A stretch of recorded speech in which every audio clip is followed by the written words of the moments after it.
Bryson, you ready? Yes, sir.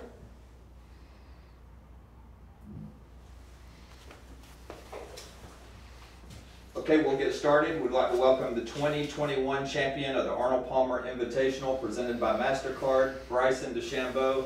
Bryson, of all the tournaments, just talk a little bit about what it means to win this tournament, Mr. Palmer's tournament. Well, when I came here first as an amateur, I walked up into his office and he was there, and we got a picture together, and we were certainly, I was certainly excited to meet him for the first time, and you know, not knowing he would leave a lasting impression on me that would last for the rest of my life. When he signed the book, he said, "Make it legible." And when he said that, that stuck to me, and I've done it ever since. And he's had a influence on me for the longest time, and will continue to do so for the rest of my life. He's somebody that I look up to and will continue looking up to. You moved to #1 again in the FedEx Cup standings. You're our first multiple winner of the season. Just talk a little bit about how this sets you up now for the rest of the season. Yeah, well, it's incredible. You know, first off, I do want to say thanks to DraftKings. I think there's some people out there that may have won some stuff today, so that was really cool. And you know, I think also you know, setting me up for the rest of the season, winning twice in 1 year. Obviously, one of the things I'm excited about is Century Tournament of Champions next year, at the beginning of next year. I always look forward to doing that, so I'm glad to get that out of the way. And I feel like now I'm free flowing and I can just go at it for the rest of the year. All right, we'll open that up to questions. Let's start with Mark Cannizzaro from the New York Post.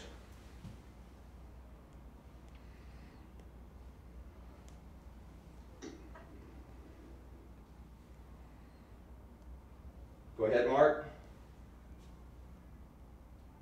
Oh, I don't think he's. Okay, let's go to Steve DeMeglio from USA Today. Uh-oh. No, I'm kidding. What's up, Steve? Real quick, what size is the cardigan sweater? Does it fit? XL, and it barely fits. And can you talk about a little bit more about the text you got this morning from Tiger? Well, it was obviously personal, I would say, for the most part, but pretty much to sum it up, he you know, he texted me this morning out of the blue and wasn't expecting anything. And when I got that text, I'm like, wow, that's pretty amazing that he is thinking of me when he's in his you know, tough times he's going through right now. And so I just texted him. I said, you know, keep moving forward, keep going forward. You know, you're gonna get through it. You're the hardest working person I've ever met, and you'll persevere through this pretty much.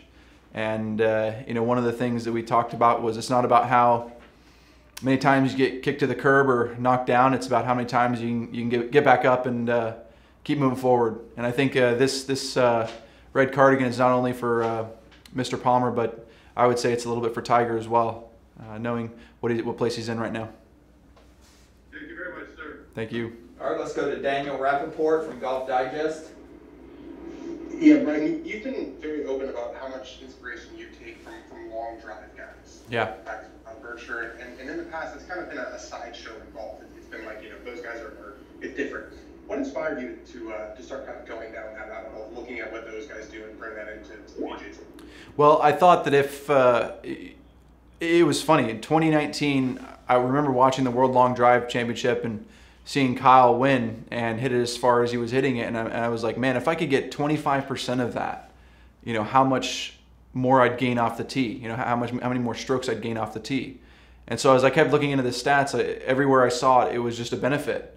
And probably around the Shriners, I think, in 2019 was when I started talking about, hey, I'm going to take a month off and come back a different person, a little stronger. And sure enough, I was able to do that, and I kept going through and getting stronger, and I've still gotten stronger. Even today, you know, I can get it over 200 pretty easily if I really want to. And I would say for the most part, they were incredibly instrumental in helping me achieve these new speeds and do things that have never been done before out here. Hopefully, I'll keep moving up and keep going forward in the right direction, swinging harder and harder, and controlling it more and more. You know, if I could have that same accuracy, it's going to be incredible. I mean, this week it helped numerous times. You know, I was able to get a wedge out of the rough, whereas, you know, some people are hitting, you know, 7 irons or 6 irons back in the rough, and it's kind of like the U.S. Open. You know, I was able to dominate a little bit with the driving off the tee. Thanks. Thanks. Okay, let's go to Jeff Babineau from the Morning Read. Hey, Bryson, you made kind of a rocky bogey on one, and then there was not another bogey the whole rest of the way. What kind of accomplishment was that on a day like today? Man, after that drive on one, I was thinking, uh-oh, this is not going to be a great day. And sure enough, I was able to salvage a bogey. And from then on out, I just told myself, keep your head down. This is going to be a grueling day. Make as many pars as you can. Make birdies where you can. And you know, people are gonna backtrack. This is not a golf course that you can shoot, you know, a lot under par in conditions like they were today. You know, 20 mile an hour, 29 mile an hour gusts is what I saw. And firm greens, firm fairways, long rough. This is what you do to make it play really, really difficult and have it be an amazing competition. But after that start, I was just pleased to not even make a bogey. And then the last putt on the last hole was amazing, and even the putt on 11. You know, I did some things that I didn't expect I would do, but was certainly pleased with the way the outcome came about. Yeah, how big was that putt on 11?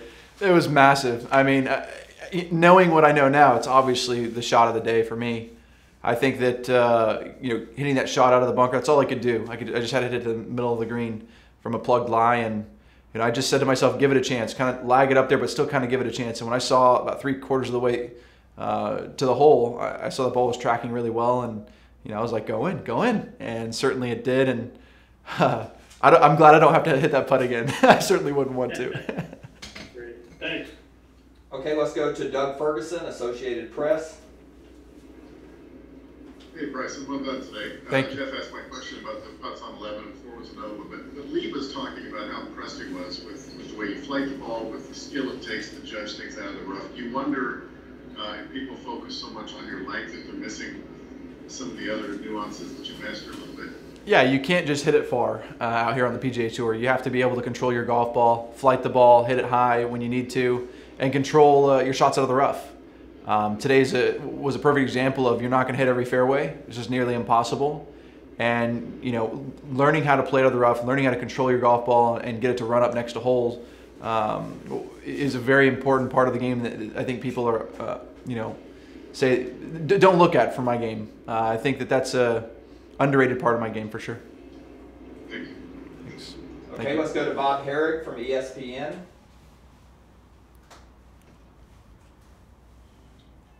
Hey, Bryson, congrats. Thank you. First off, can you just real quick, what was the ruling on 16 by the putting green, by the green there? So 16, if you're within a yard of the green and a sprinkler's in your way, you get relief from that sprinkler head. So I was able to drop it in a line where I had a clear line of sight, and was able to play from there. So it's just on your putting line? Yeah, exactly. Yeah. Okay. From a yard from the green. It can't be any farther than that. Have you, you know, having met Arnold and what you know about him, how do you think he would view what you've done? You know, he was known as a pretty bold player, aggressive player, sometimes maybe even got himself in some trouble that way. Mm-hmm. How do you think that he would view it? As do I get myself in trouble sometimes with the length I hit it and where I hit it. But I would say that Mr. Palmer probably would like it. I know Sam Saunders talked to me quite a bit about how he thought Mr. Palmer would love what I was doing. So that was pretty amazing to hear from Sam, and inspirational to me even. So, you know, doing what I did on 6 was kind of fun. I thought it was just kind of a little fun thing with the crowd, but knowing what I know now, that was instrumental in helping me make a few birdies to clinch the title here. Appreciate it. Thank you. Thank you. Okay, let's go to Edgar Thompson from the Orlando Sentinel.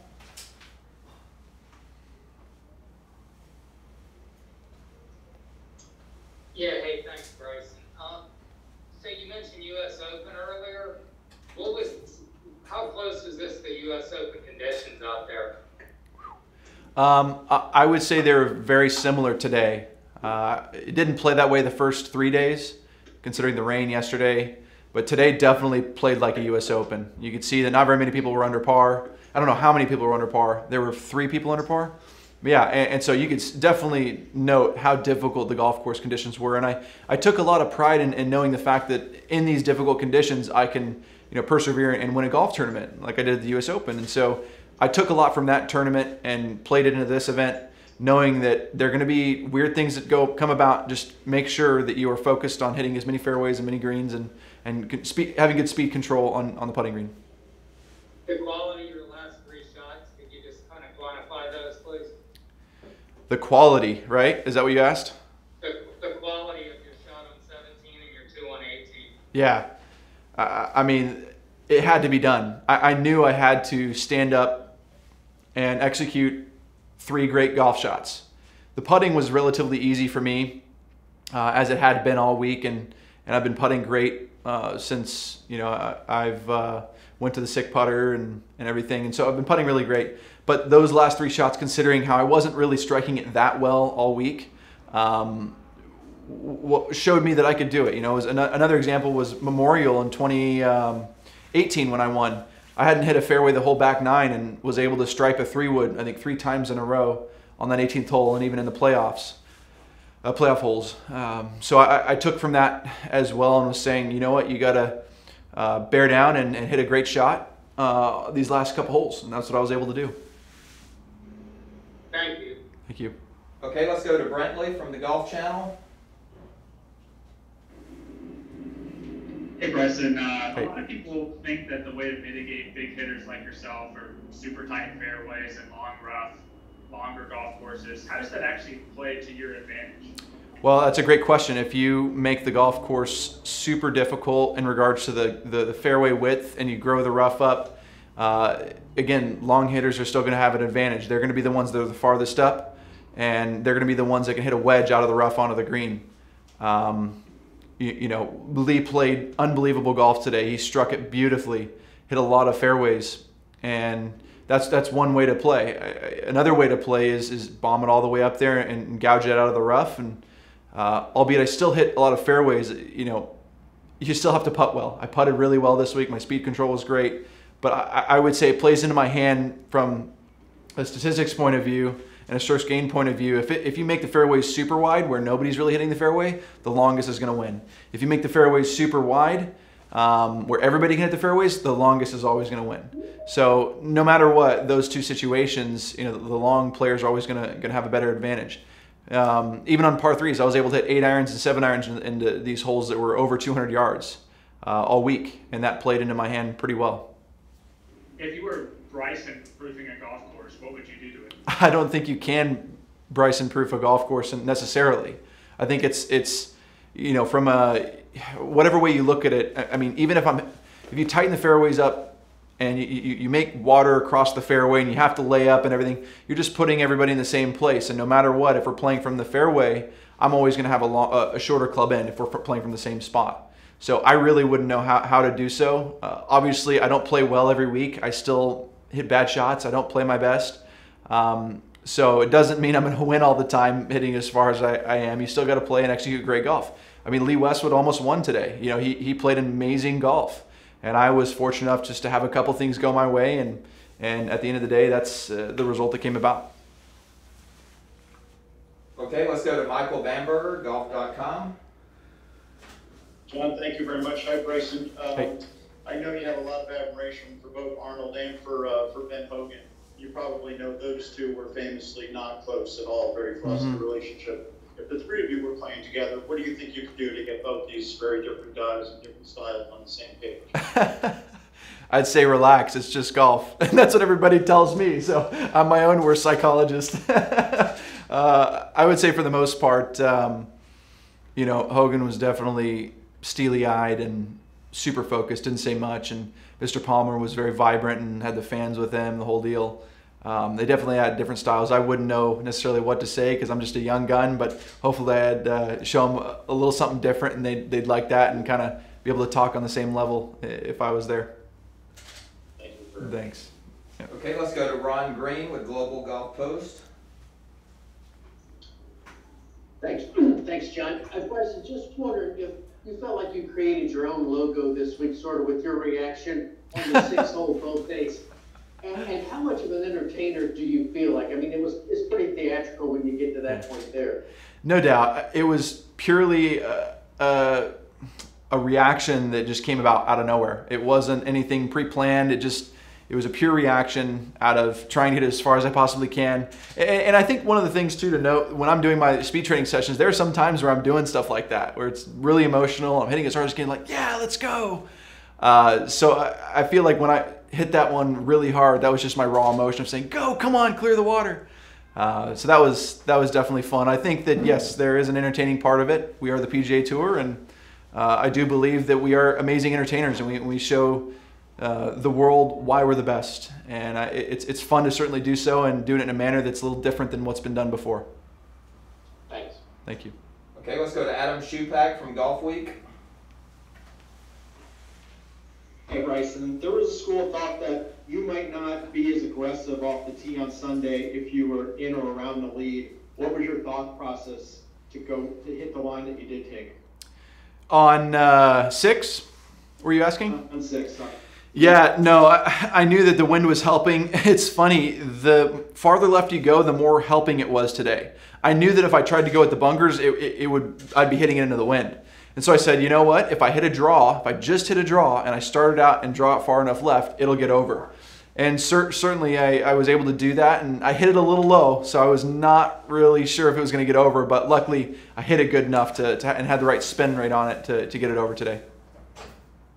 We talk a lot about your driving, but do you feel you get enough credit for your putting yet? I don't think so. I think that it's a very underrated aspect of my game. I thought I made the putt on 18, and then it rolled out a lot. I was not expecting it to roll out that much, and it did on 17. So the greens got really, really fast late in the day. But you know, certainly there are moments in time where making that putt on 11, massive. Making the putt on 2, massive. Making the putt on 3, huge. 4, that 40-footer, huge. I mean, those are just moments in time that I think people forget. That's very, very important and instrumental in winning a golf tournament. Thank you. Thanks.